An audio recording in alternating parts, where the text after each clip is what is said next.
तो सबसे पहले अगर बात करें कि अगर इस क्वेश्चन अलजेब्रा का एक क्वेश्चन होता है तो अगर आप इनके तरीके से अगर आप लगाओगे ना तो आपको कम से कम 40 से 50 सेकंड लगेगा, लेकिन मेरे तरीके से अगर आप इस क्वेश्चन को लगाओगे तो मात्र 5 सेकंड लगेगा। ठीक है, तो देखो सबसे पहले अगर ये क्वेश्चन के बारे में बात करें, इस क्वेश्चन का पैटर्न क्या होता है, सबसे पहले कुछ चीजें आपको इसमें समझनी होती हैं।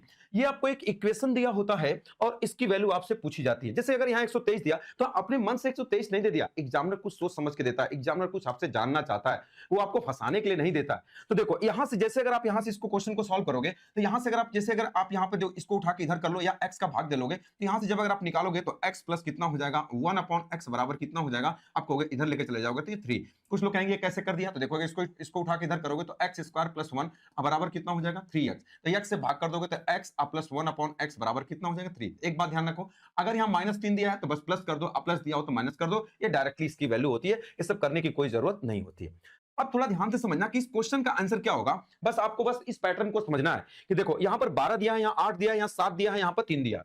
बस देखो इसके बीच में कितने का अंतर है, तो आप कहोगे सर 4 का, इनके बीच में कितने का अंतर है, तो आप कहोगे सर 4 का। बात क्लियर है? देखो इनके बीच में अंतर क्या होता है, 4 का। तो जो अंतर होता है ना उसी का आधा आंसर होता है। आधे का मतलब, अब बताओ यहां तो एक पावर का मान दिया है तो आपके क्वेश्चन का जो आंसर होगा ना वो होगा एक्स स्क्वायर प्लस 1 अपॉन कितना हो जाएगा एक्स स्क्वायर, लेकिन वो भी कैसा, बस माइनस में, वही हमारे क्वेश्चन का आंसर हो जाएगा। तो बताओ आपको ये पता है तो आप इसको निकालना चाहते हो तो x square plus 1 upon x square का मान कितना होगा, तो आप कहेंगे 3 3 9 और 9 में से 2 जाएगा कितना होगा 7। तो सबसे पहले आप इसको हटा दो। अब बताओ इसका मान कितना आएगा, तो आप कहोगे 7, लेकिन ये किसमें होगा, अगर प्लस आएगा तो माइनस कर देना और माइनस आएगा तो क्या कर देना प्लस, प्लस आया है तो माइनस कर देंगे, कितना हो जाएगा, तो आप कहेंगे क्वेश्चन में कितना हो जाएगा -7। इस क्वेश्चन का आंसर हो जाएगा, ये कौन सा हो जाएगा, option number C correct answer हो जाएगा।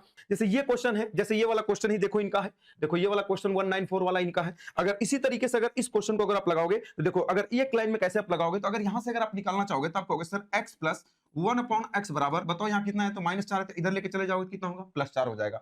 अब बताओ यहां पर जो क्वेश्चन है इनके बीच में कितने का अंतर है, आप कहोगे सर 2, इनके बीच में कितने का अंतर है 2, तो अब आंसर जो होगा ना वो एक आधा हो जाएगा, मतलब 2 है तब आधा कितना वाला होगा, तो आप कहोगे x प्लस कितना हो जाएगा 1/x, एक पावर वाला होगा, लेकिन वो भी कैसा होगा, निगेटिव होगा। बताओ यही तो दिया है, तो आप कहोगे सर 4 हो जाएगा, लेकिन सिंबल बदल जाएगा तो कितना हो जाएगा -4, -4 आपके क्वेश्चन का क्या हो जाएगा, आंसर हो जाएगा। क्या ये वाली बात समझ गए? अगर यहाँ 2 पावर तो आधा हो जाएगा, 4 पावर होगा तो क्वेश्चन में कितना हो जाएगा 2 पावर, अगर 6 होगा तो कितना हो जाएगा 3 पावर वाला आंसर हो जाएगा।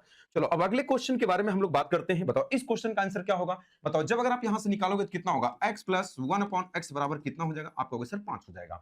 तो बताओ अब यहां पर कितने का अंतर है, आप कहोगे सर 2 का अंतर है, यहां पर कितने का अंतर है, आप कहोगे सर 2 का अंतर है। तो हमारे क्वेश्चन का आंसर एक पावर वाला होगा, x के पावर 1 अपॉन x के पावर 1 बराबर कितना होगा, तो आप कहोगे सर 5 ही तो दिया है, लेकिन किसमें होता है माइनस के साथ, प्लस आएगा तो माइनस कर देना, माइनस आएगा तो प्लस कर देना, कौन सा हो जाएगा -5। Option number B correct answer हो जाएगा।